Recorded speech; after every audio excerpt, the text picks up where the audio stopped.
sangat beruntung sekali udah menemukan passion aku itu dari aku kecil. Jadi aku memang dari SD kelas 1 atau SD kelas 2 gitu ya. Aku inget banget waktu itu ada berita tentang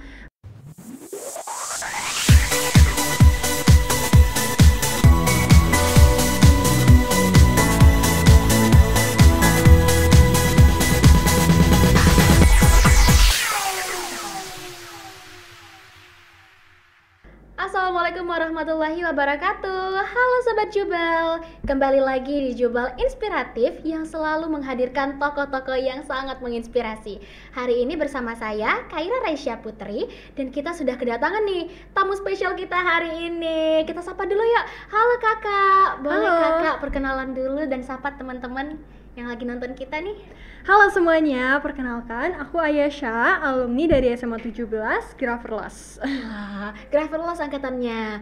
Kakak kalau boleh tahu kakak angkatan berapa sih? Angkatan 24. Angkatan 24. Oke, berarti selisihnya 4 tahun nih sama Kaira. Oke, nah sekarang kakak sedang kuliah di mana nih? Dan kesibukannya apa aja? Saat ini aku lagi sibuk kuliah di Fakultas Kedokteran Universitas Wah. Pajajaran. Wah, fakultas kedokteran itu impian banget ya. Impian sobat-sobat Jubel nih kakak. Pada mau ke fakultas kedokteran semua nih kalau ditanya. Nah, kalau boleh tahu nih kak, selama kakak di 17, apa aja sih yang kakak peroleh dan bermanfaat untuk kakak sehingga dapat membantu kakak dalam berprestasi di masa perkuliahan ini? Oke, kalau di Jubal, jujur menurut aku itu adalah step awal yang membuat aku bisa terbuka banget terkait banyak sekali ternyata kesempatan-kesempatan untuk bukan hanya menunjukkan diri di tingkat nasional aja tapi juga di tingkat internasional gitu. Kebetulan juga alhamdulillah aku lumayan aktif di organisasi, kemudian juga di beberapa kegiatan-kegiatan juga di SMA 17. Aku juga aktif penelitian waktu itu. Jadi lumayan sibuk tapi sangat menyenangkan.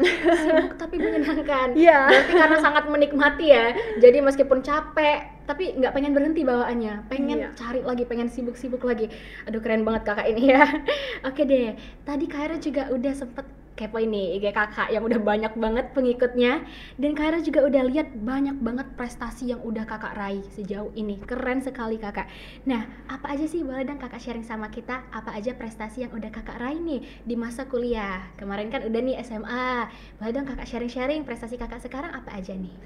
Oke, jadi pas peralihan dari lulus SMA ke masuk kuliah itu aku ada jadi delegasi untuk Economic and Social Youth Forum di United Nations Headquarters di markas besar PBB di New York.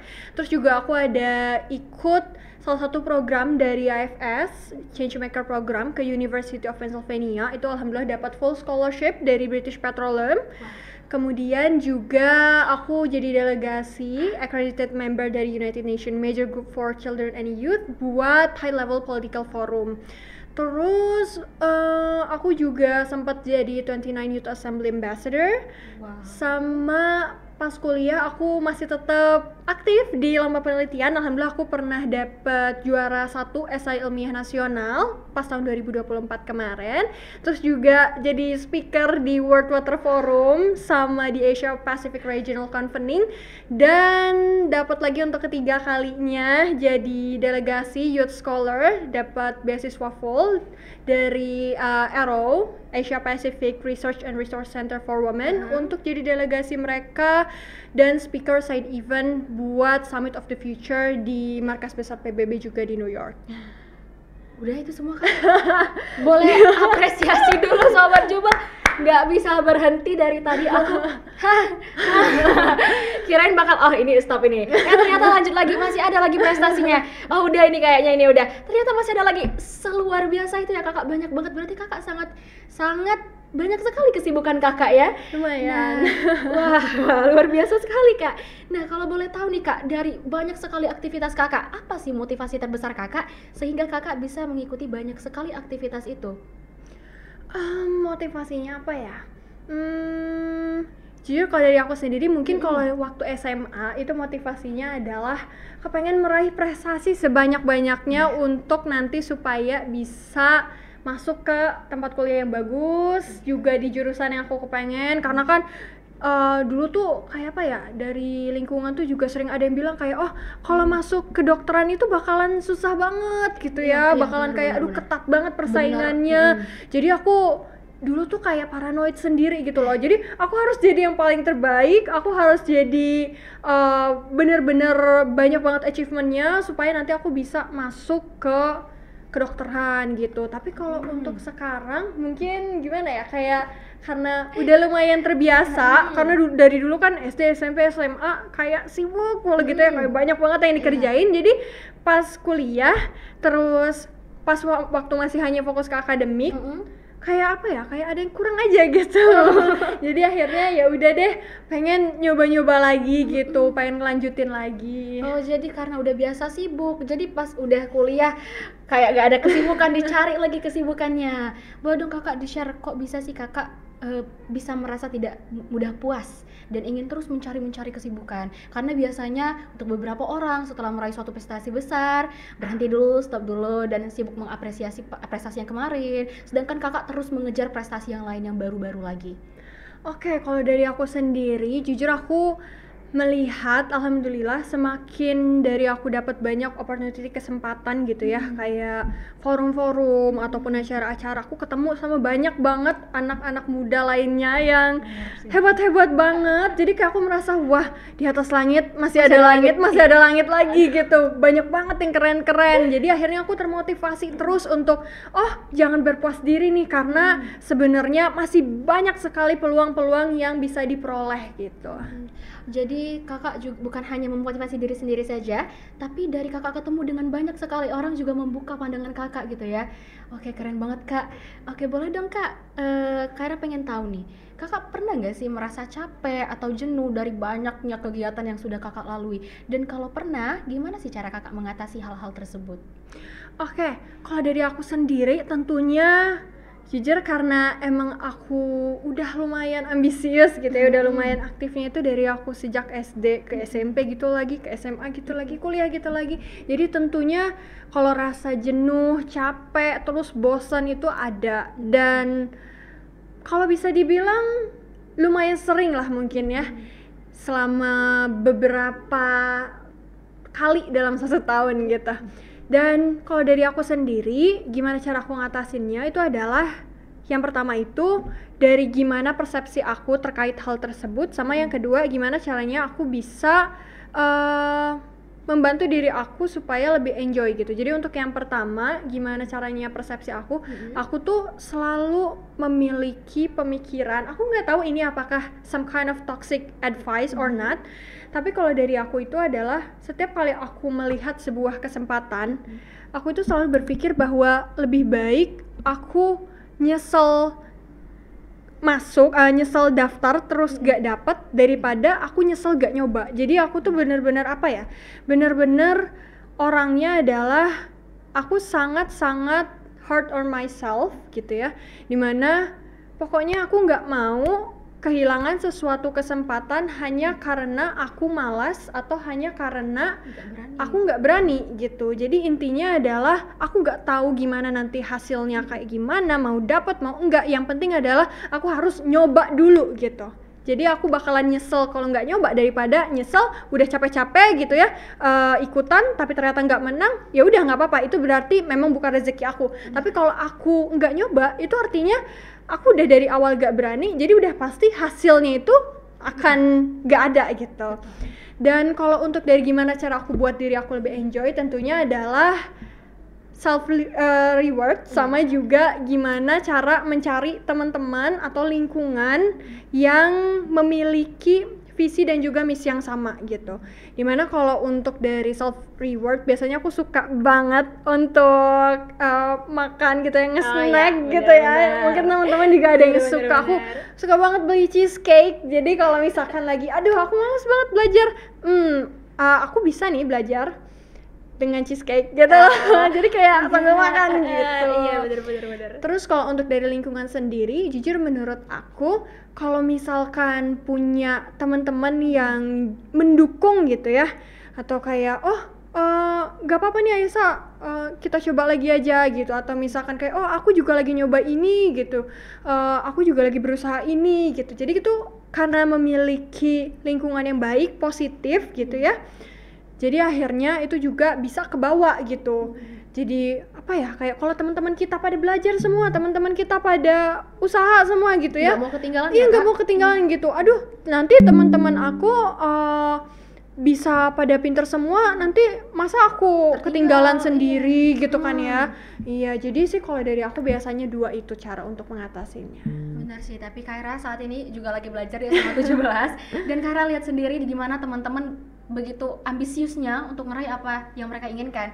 Jadi sebagai orang yang mau juga gitu ya Kak, nggak mau merasa ketinggalan juga karena mereka melangkah maju dan kita masih diam di tempat, jadinya seperti tertinggal banget oleh mereka. Dan bener, Kaira setuju banget dengan nasihat kakak tadi, dan itu juga masih Kaira bawa sampai sekarang. Lebih baik Kaira gagal tapi Kaira udah mencoba dan memberikan 100% yang Kaira bisa dan udah dapat nih pelajarannya apa yang salah, daripada bener-bener nggak coba dan nggak tahu gimana, nggak dapat pengalamannya, nggak dapat gimana cara solusinya yang harus diperbaiki, terus nggak dapat juga pengalamannya, apa mentalnya yang terbentuk saat mengikuti lomba. Jadi itu memang penting banget ya Kak, memberanikan diri, mau gagal mau berhasil, makanya bisa menjadi sekeren kakak Aisyah sekarang ini. Kalau dari aku sendiri juga, apapun itu yang kita ikutin, walaupun kita gagal di akhir, itu tuh semuanya udah pasti ada manfaatnya. Nah, setuju Walaupun hasilnya itu ternyata, oh kita nggak dapetin juara sehingga nantinya kita bisa masukin dalam satu kolom achievement kita,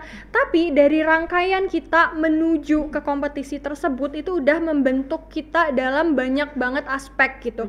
Baik dari kepercayaan diri kita, baik dari pembelajaran kita, semangat kita. Jadi tentunya hal-hal yang kita dapatkan dari persiapan hal tersebut itu tentunya bisa kita gunakan dan juga utilize buat ke masa depan kita.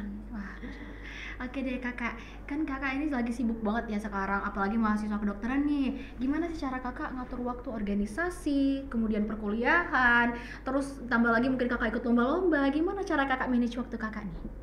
Oke, kalau dari aku sendiri jujur ya, dari setiap kali aku interview itu selalu ada pertanyaan, gimana sih emang time managementnya gitu ya, karena aku kuliah kedokteran juga saat ini dan masih aktif di non akademik. Tapi sebenarnya teman-teman, jawabannya adalah nggak ada sesuatu hal yang spesial, karena aku percaya bahwa segala hal itu bisa dilakuin kalau kita mau. Pernah nggak sih kayak denger tuh sekarang anak-anak muda zaman sekarang kan suka bilang if you want to or if he want to he would gitu ya.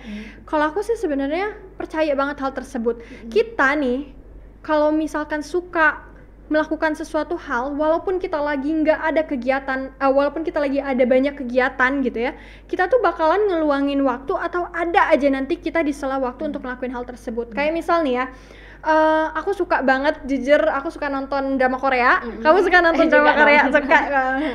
Dan kita kan, aku kan dari dulu waktu masih SMA juga suka nonton drama Korea nih ya.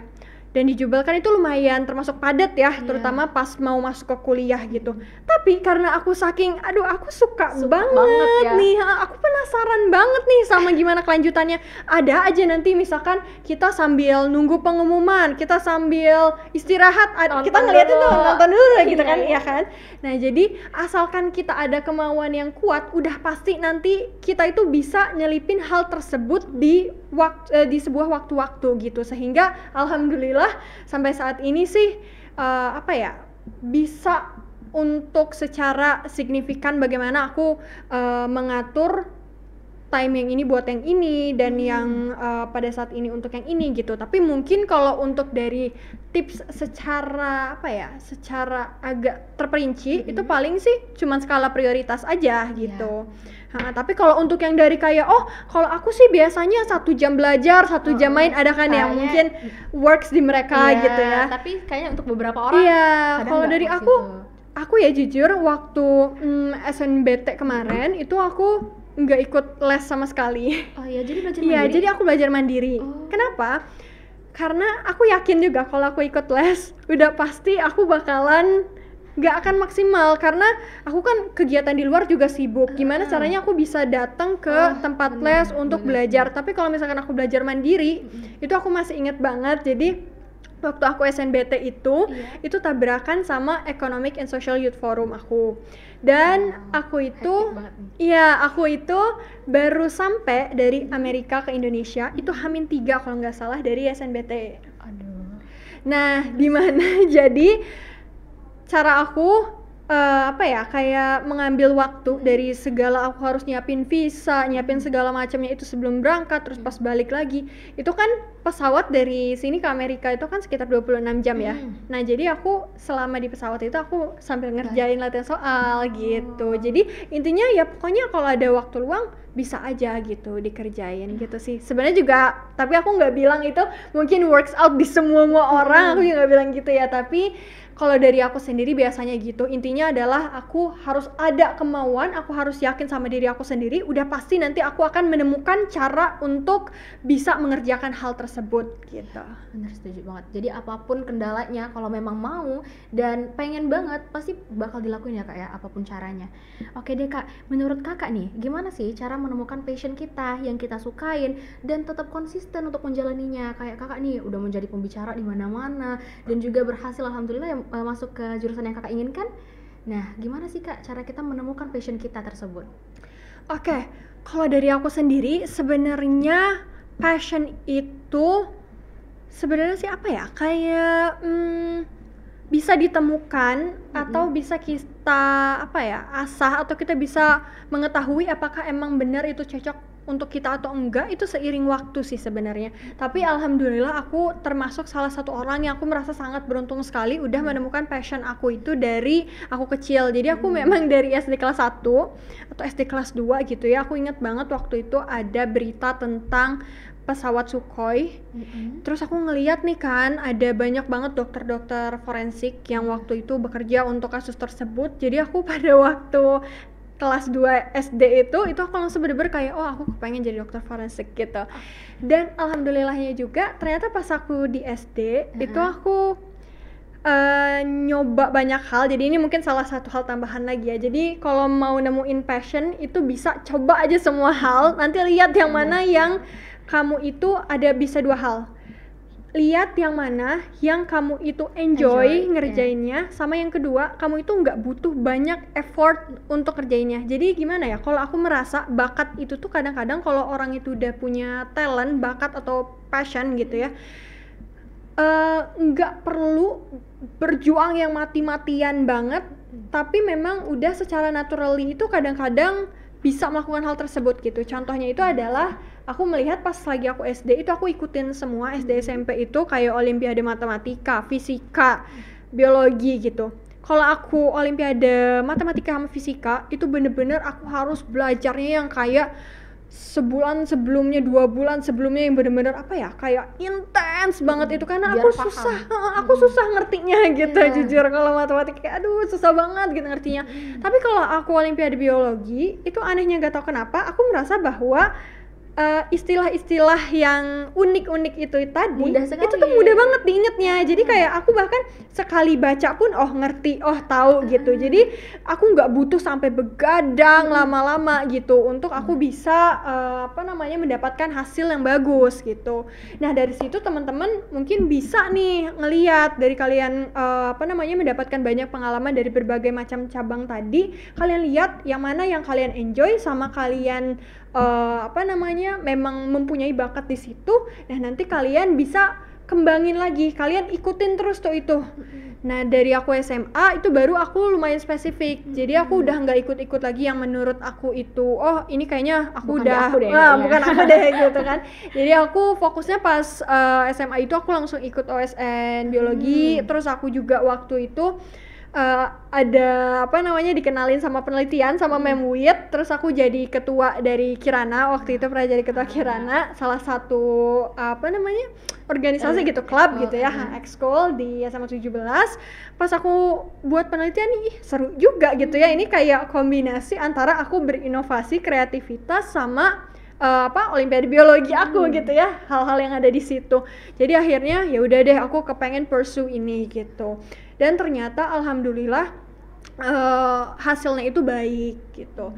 Nah terus kalau ada dari hal kedua, selain dari hal yang udah ditemuin dari awal nih, itu juga bisa apa yang kita kembangin karena kemauan kita sendiri. Salah satunya itu adalah public speaking. Jadi sebuah fun fact aja, aku waktu SD itu bener-bener nggak pede banget gitu. Berubah sekali ya? Iya. Gak bisa dibayangin deh, nggak pedenya gimana nih? Dimana bahkan aku setiap kali aku public speaking nih, bahkan di depan kelas aja itu tuh aku tuh sampai apa ya, kayak gemeter, keringat dingin gitu. dan aku memang bahkan ngomong sama temen pun kadang-kadang kayak gagap gitu. Dan setiap kali aku habis presentasi nih, aku bener-bener ngerasa kayak mual gitu, jadi pengen muntah ngeliatin mata orang-orang banyak banget gitu tertuju sama aku, aku pengen muntah banget gitu, mual gitu ngerasanya. Tapi aku berpikir nih ke diri aku sendiri, public speaking itu adalah salah satu skills yang bener-bener banyak banget manfaatnya. Apapun nanti bidang yang aku pursue gitu ya, bidang yang aku pilih, mau aku nanti jadi ilmuwan, mau aku jadi dokter, public speaking itu adalah hal yang sangat penting. Gimana caranya kita bisa komunikasi sama orang lain gitu ya. Jadi akhirnya aku bilang ke diri aku sendiri bahwa ya udah kita cobain aja dulu, karena kita nggak akan pernah tahu kalau kita nggak pernah mencoba untuk mengembangkan diri kita sendiri. Dan sehingga akhirnya alhamdulillahnya ya karena saking karena udah terus dilatih jadinya terbiasa. Jadi ketakutan itu mulai hilang gitu, sehingga akhirnya kayaknya mungkin aku bisa juga nih, kayaknya public speaking menjadi salah satu passion aku, karena ternyata kalau ketakutannya itu hilang, aku jadi suka nih gitu. Aku jadi menikmati di atas panggung ketika ketakutan itu hilang gitu. Jadi balik lagi ya Kak, memang harus dicobain semua untuk mencari passion. Benar. Biar tahu yang mana yang kita suka, biar tahu dan bisa memfokuskan diri kita ke hal yang kita suka itu. Benar, dan bisa dikembangkan lebih lanjut. Nah, oke deh, yang terakhir nih Kak, boleh dong pesan Kakak yang ingin Kakak sampaikan sama teman-teman Sobat Jubel yang ingin mulai berprestasi dan berkembang sehingga bisa seperti Kakak. Oke. Kalau pesan aku sih, pokoknya intinya adalah kalian lakuin aja dulu ya. Apabila kalian pengen people believe in you, you have to believe in yourself gitu. Gimana caranya kalian mau orang-orang itu percaya bahwa kalian itu kompeten, kalian bisa, kalau kalian sendiri aja nggak percaya sama diri kalian sendiri gitu.